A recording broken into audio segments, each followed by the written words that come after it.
Sean Spicer has resigned as White House press secretary, bringing to an end a tumultuous 6 months as the public face of Donald Trump's administration.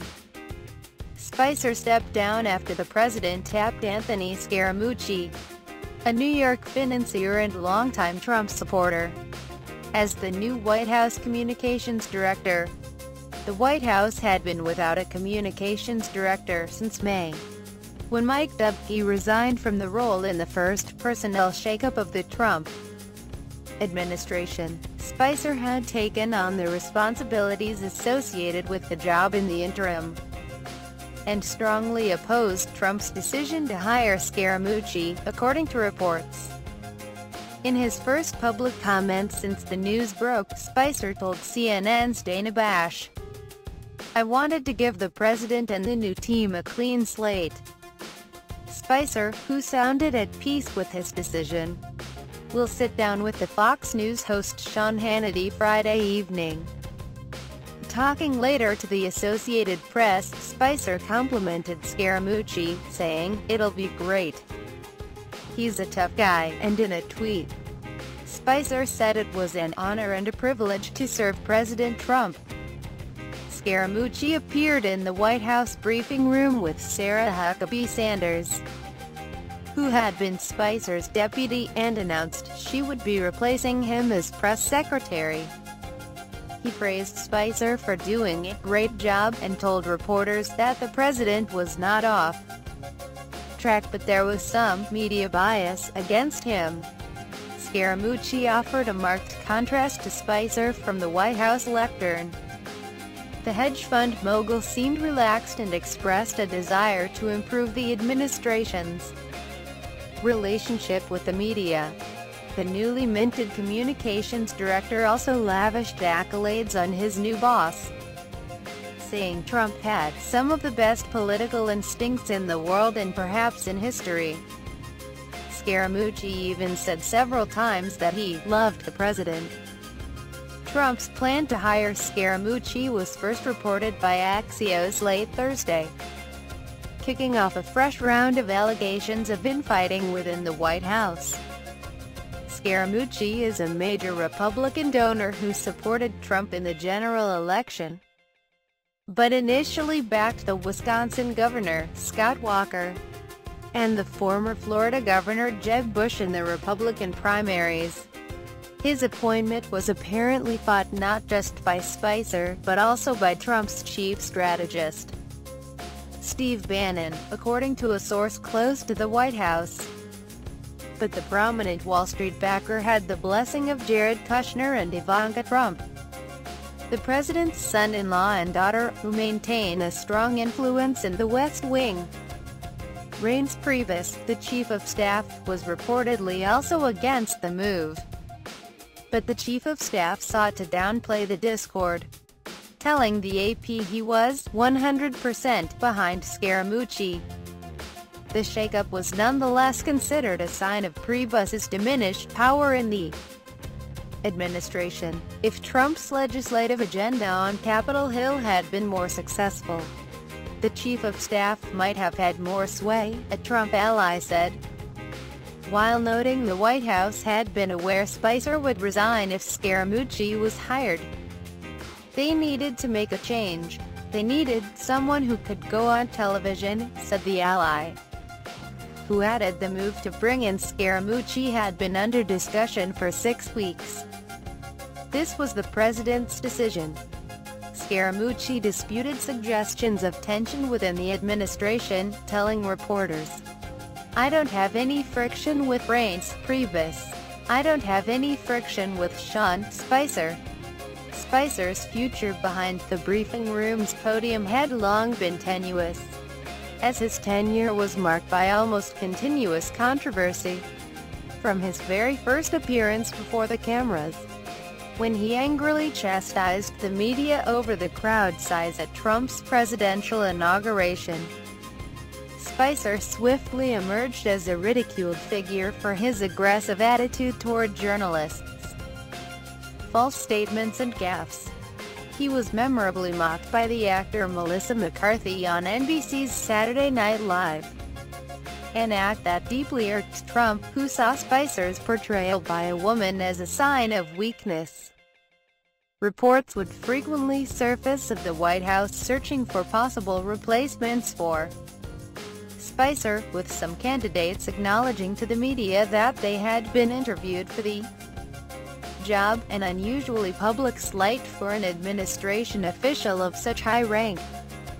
Perhaps the most damaging blow to Spicer came during Trump's first foreign trip as president, when the press secretary, a devout Catholic, was shut out of a meeting with Pope Francis at the Vatican.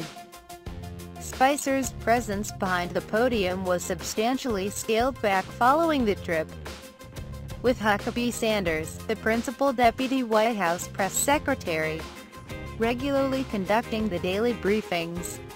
One of Spicer's most egregious gaffes came in April when, in an attempt to highlight the barbarity of Syria's embattled President Bashar al-Assad, Spicer stated that not even Hitler employed the use of chemical weapons, despite the fact that Nazis killed millions with poison gas during the Holocaust.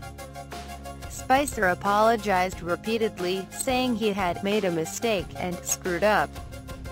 It was one of a series of gaffes in his short career as Trump's press secretary. The Trump-Spicer marriage may have been destined for an early divorce from the start. Spicer, who previously worked as the communications director of the Republican National Committee, was the choice of the former RNC chair Priebus, who, following the election, was appointed as Trump's chief of staff.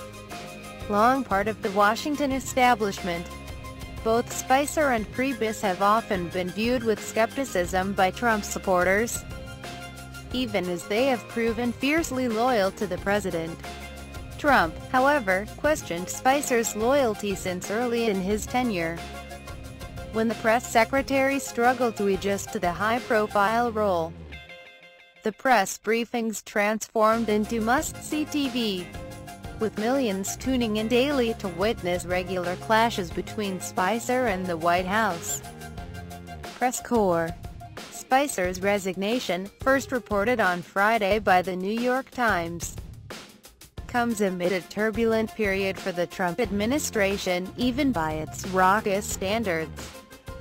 The White House has been plagued by the federal investigation into potential ties between the Trump campaign and Russia, with fresh revelations involving a meeting with a Russian lawyer that included the president's son, Donald Trump Jr., Kushner, and Trump's former campaign manager Paul Manafort. According to emails released last week, Trump Jr. accepted the meeting under the pretense that he would be offered damaging information on Hillary Clinton and was explicitly informed of an effort by the Russian government to prop up his father's campaign. The exchange offered the first glimpse of the Trump campaign's willingness to collude with Moscow. Kushner, a senior advisor in the White House, is poised to testify before the Senate Intelligence Committee on Monday. Trump Jr. and Manafort will separately appear before the Senate Judiciary Committee on Wednesday. It was disclosed on Thursday that Trump's longtime personal lawyer, Mark Kasowitz, will no longer lead the legal team tasked with responding to the Russia investigation. Also this week, Trump publicly regretted appointing Jeff Sessions as Attorney General over Sessions' recusal from matters to do with Russia, and for his deputy's appointment of Robert Mueller as special counsel investigating the Russia links. In recent months, Spicer's briefings frequently occurred off-camera, a move that he said was taken in part to de-escalate the confrontational nature of the encounters. "We're not here to make it a spectacle," Spicer told the Christian Broadcasting Network. "We want to make sure that we do things that are informative and helpful to get the president's message out, to answer the key questions." The saying nonetheless looming over Spicer's on-camera appearances was that he was performing for an audience of one, the president. Scaramucci, on his own first day on the job, largely played it safe, dodging policy questions and noting the Russia investigation was not in his zip code. He lent credence, however, to Trump's unfounded claim of massive voter fraud in the 2016 election, saying, "If the president says it, let me do a little more research on that, but there's probably some level of truth in it." Eventually, Scaramucci left the lectern to Huckabee Sanders, but not before blowing an air kiss to the assembled press.